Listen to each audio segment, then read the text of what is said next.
Bismillahirrahmanirrahim. Today we are going to study the induction motor torque speed characteristics. There are some questions always comes in mind related to the torque and speed characteristics, and these are: how does the torque of an induction motor change as the load changes? The answer of this question we will study in this lecture. Another question which comes in the mind is: how much torque can an induction motor supply at starting condition? How much does the speed of an induction motor drop as its shaft load increases? And the various other questions related to this comes in the mind we will study in this lecture, and we will examine how the torque speed characteristics behave.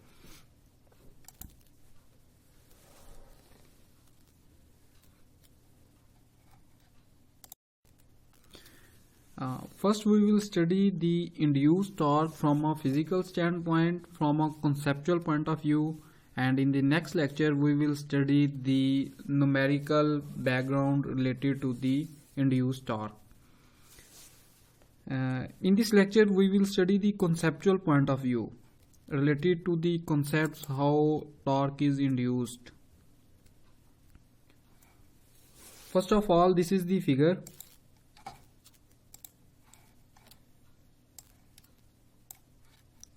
Figure shows a cage rotor induction motor that is initially operating at no load and therefore very nearly at synchronous speed. It means that when an induction motor is connected to three-phase AC supply, there is no load present on its shaft and rotor start rotating at its synchronous speed. At this condition, the phasor diagram of the induction motor look like this. And now I am going to draw it here.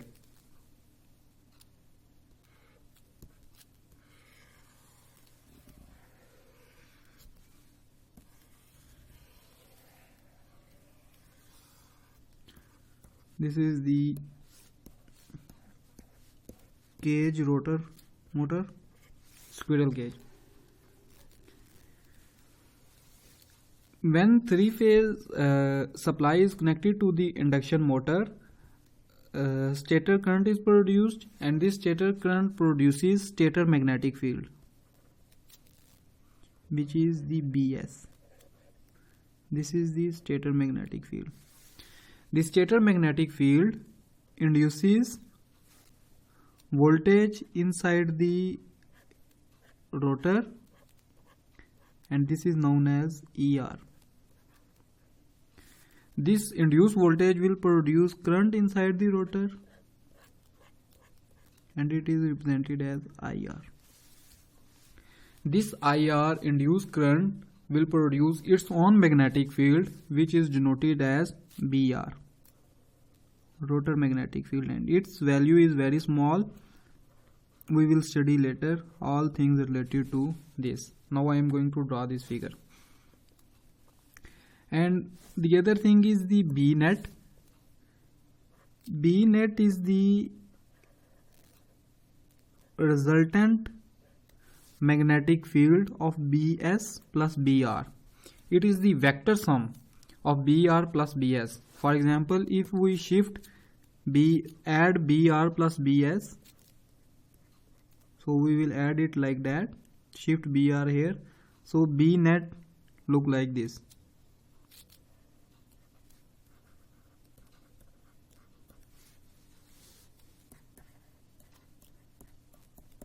It is the vector sum of BR plus BS. BR makes approximately 90 degree with ER, and it makes angle delta.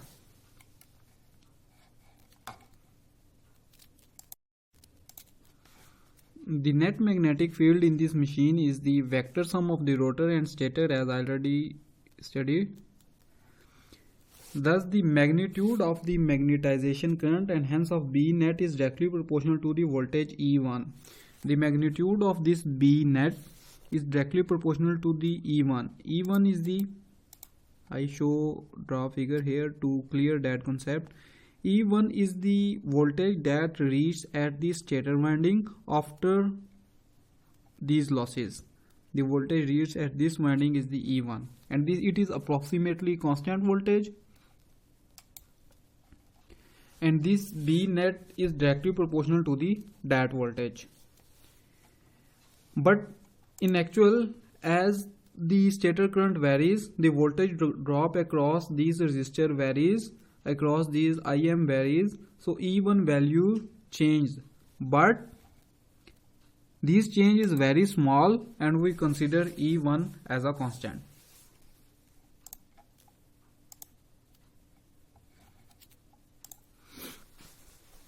So now moving towards the concept.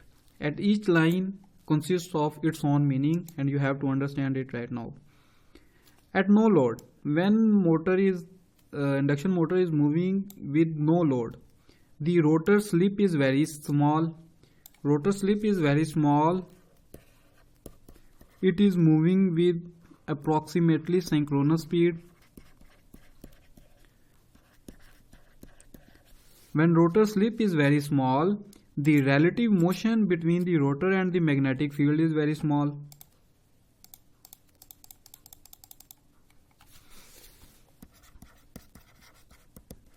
The relative motion is very small. When the relative motion is very small, the induced rotor frequency is very small. Fr is very small. When induced rotor frequency is very small and relative motion is small, the voltage ER induced is also very small. This ER voltage induced on the rotor is very small. As ER induced on the rotor is very small, the related current on the rotor is also very small. This small current produces the magnetic field BR, which in turn is very small. So related to this, and at this figure you can check this BR is very small. Also I draw it a little bit bigger to understand. However, in the actual picture it is very small BR. So now we reach towards BR. Next, since the rotor frequency is very small,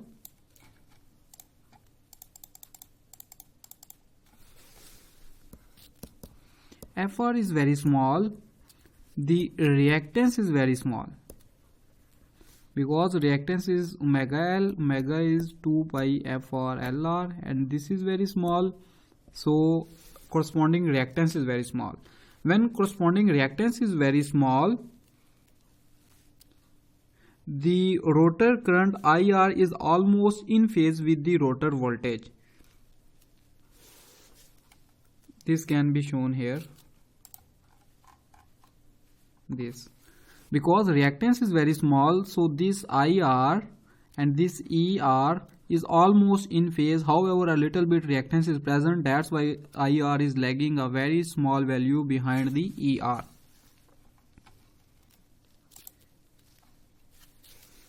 And the rotor current thus produces a small magnetic field BR at an angle just slightly greater than 90 degree behind the net magnetic field B net.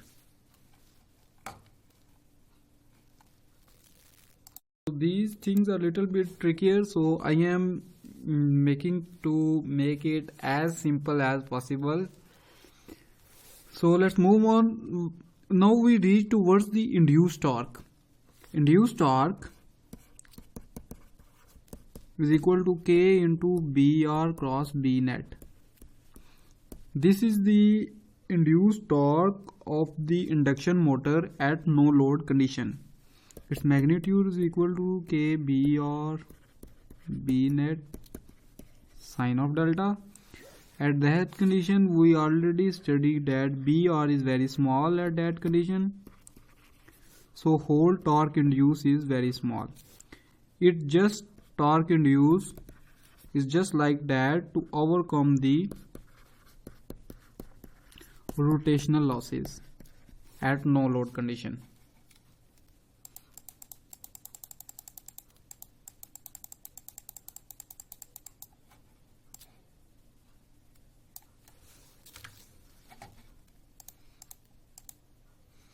This slide I took from chapter number 4 because we studied T induced equal to K into BR cross BS in the previous lectures. So here is torque induced is equal to K is equal to BR cross B net. This one, as we know, B net is equal to BR plus BS and BS is equal to B net minus BR. Putting this value here, torque induced is equal to K into BR cross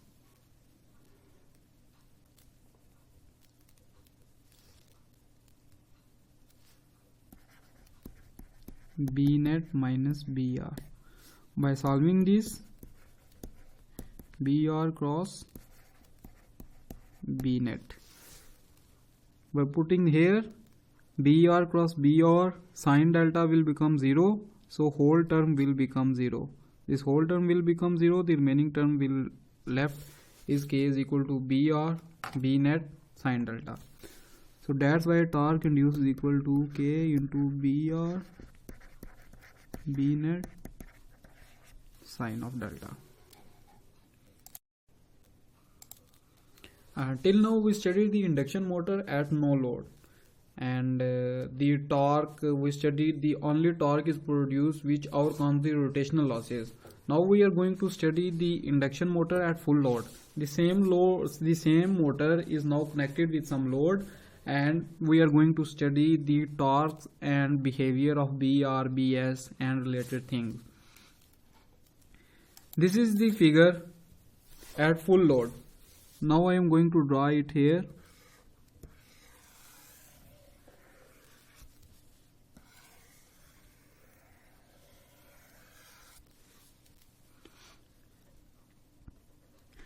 As now load increases, the more stator current will drawn, more stator current will produce high BS, high stator magnetic field. This high stator magnetic field will produce ER on the rotor.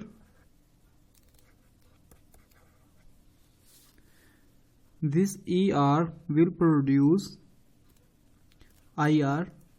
Now you see the IR and ER angle is increased. We will study later why.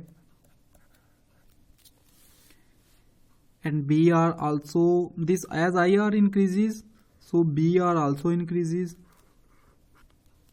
So this is the BR, but B net will remain constant as it is the vector sum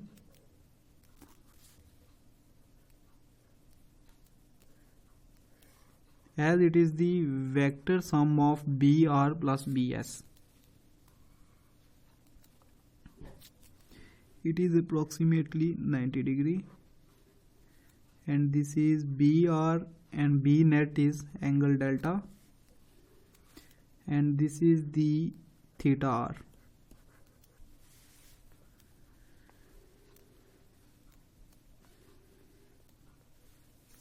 Okay, now we are going to study about this.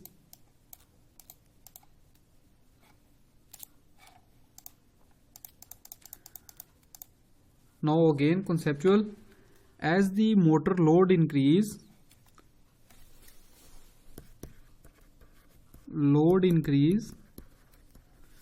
speed decrease, rotor speed will decrease when load will increase,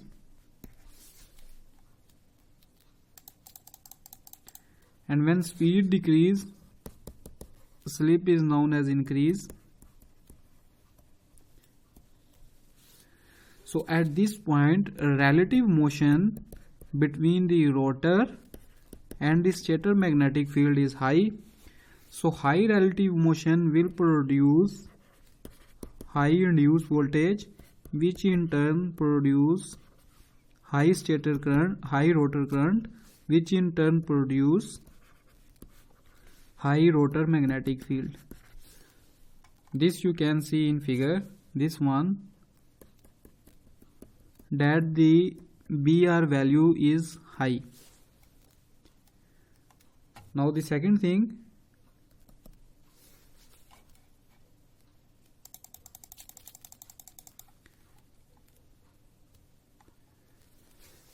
when the relative motion is high, the induced frequency is high. When the induced frequency is high, the reactance will become high. Why? Omega L. Omega is equal to 2 pi FR LR. When this will become high, XR will high. And when XR will become high, IR lags further from voltage. Can be seen in figure, this one which I told you. Now XR will become high, so IR will lag further from ER with an angle theta R.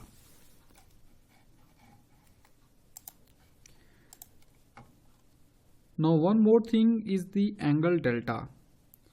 When load is increased, IR increases, BR increases, this angle delta between BR and B net also increases. When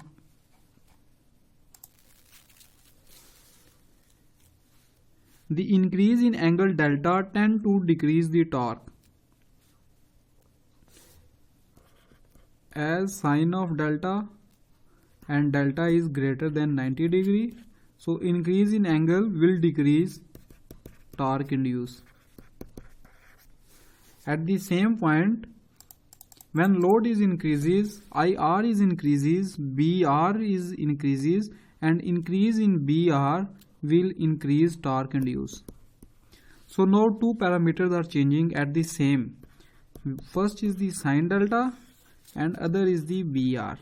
Both are changing with the increased load. When this is increasing, torque induced decrease, and when this is increasing, torque induced increase. So the resultant torque induced K into BR B net sine of delta. This factor is increasing torque induced and this factor is decreasing torque induced. So torque induced depends upon this factor. The factor which will become dominant, torque induced depends on that factor. In the beginning, this will remain a little bit constant. So BR is increasing, so torque induced increasing. It means when we increase load, torque on the motor shaft increases till some point. After that point, this factor will become dominant and torque induced will become decreasing and motor will become stop. So there is some point at which we produce load on the induction motor. After that point, the torque induced will decrease and motor will become stop.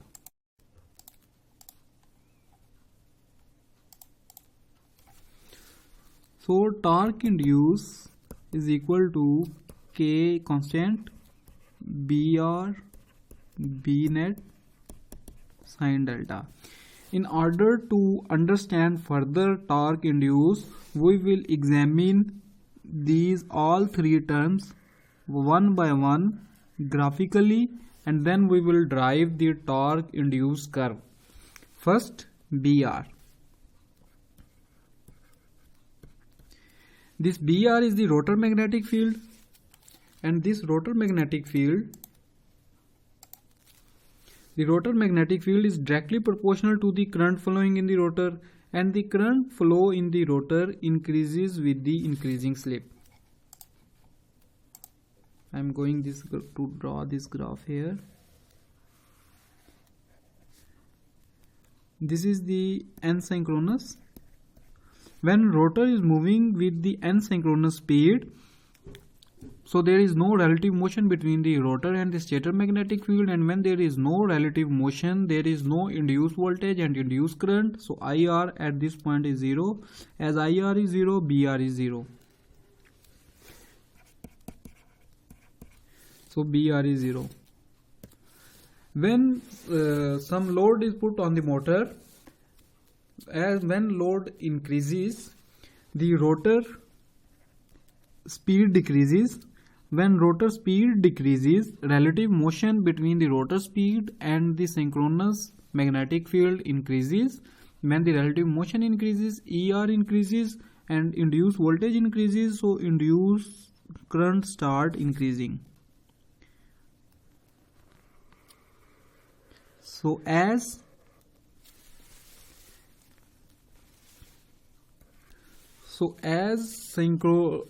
load increases, IR start increases with the increasing slip. When we move at this point, the slip increases, so slip increases, the IR increases.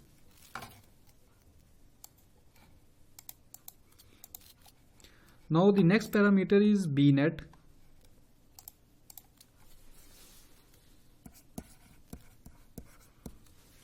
B net. The net magnetic field in the motor is proportional to E1 and therefore is approximately constant. It depends on the E1 stator voltage, and it is also the resultant vector sum of BR plus BS, so it remains constant. It will not depend upon the speed, it remains constant. However, BR plus BS change, but their resultant will remain constant.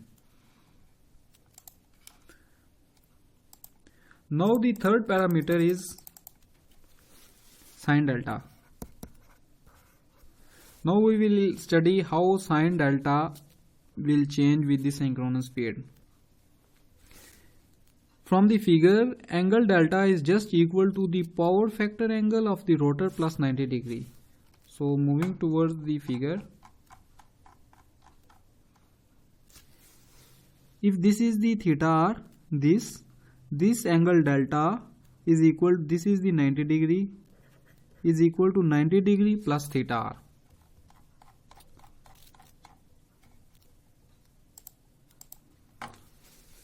So this delta is equal to theta r plus 90 degree. And sine of theta r plus 90 degree will become cos of theta r, and it is the power factor. Now from here power factor comes, which we use in various equations. This is the cos of theta r, and theta r value can be calculated as tan inverse xr over RR, and this XR value depends upon frequency FR. Now I am going to plot its graph.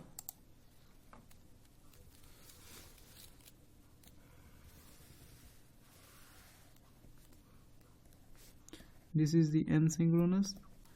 At the n-synchronous speed, the FR induced is 0 because the relative motion is 0. So if this value is 0, the theta r value is 0. So cos of theta r will become 1. So at this point its value is 1. As the moving load increases, relative motion between rotor and stator magnetic field increases, so this will induce frequency increases, so XR will become increase, so XR will become increase. So at the same point cos of theta r will become decrease, and at the zero synchronous speed there is cos of theta r is 1 and it's 0. So that's how cos of theta r or sine of delta will act with the synchronous changing synchronous speed.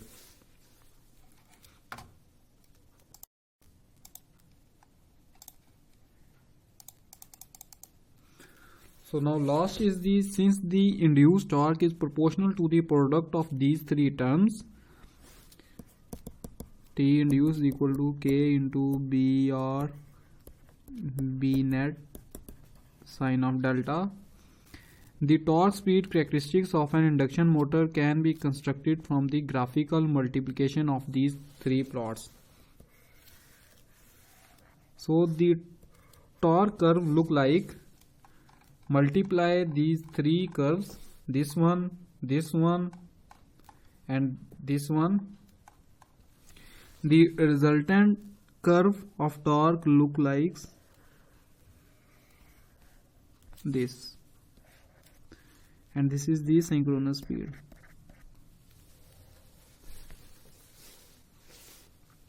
This is torque induced. Now here comes your assignment number 3.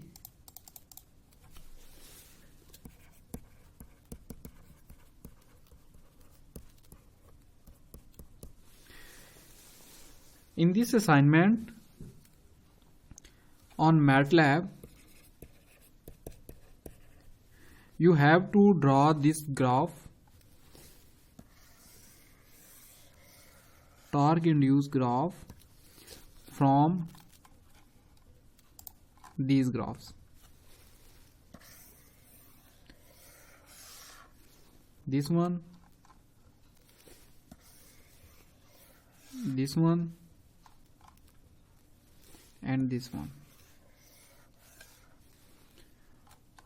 It's very simple. How you can do it? I am giving you a little bit help here. First you will make some arbitrary numbers which, and then plot B, and its graph look like BR. You can choose arbitrary number according to that its plot look like BR. Then B net is the constant. Plot B net is the constant number. It can also be plotted. And again cos of theta, you can choose arbitrary number whose plots look like this, and at the end multiply these and plot the resultant, which will be torque induced, and its graph will be look like. In MATLAB, your register number should be written here, like whatever it is. Last date of submission of this assignment is 2021, next year, 2 January 2021.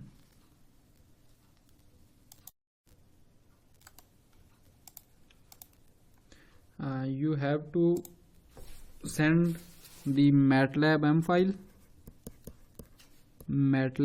file, and with your registered number,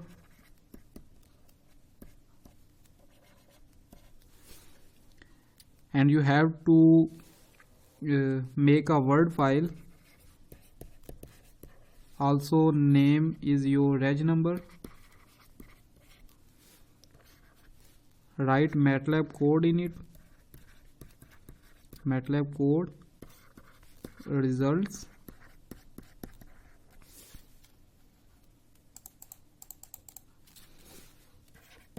and you have to submit it to me by email.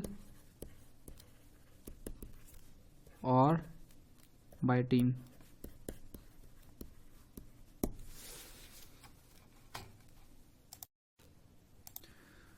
Now at the end we are going to study the characteristic curve of the torque induced, and this characteristic curve can be divided roughly into three regions.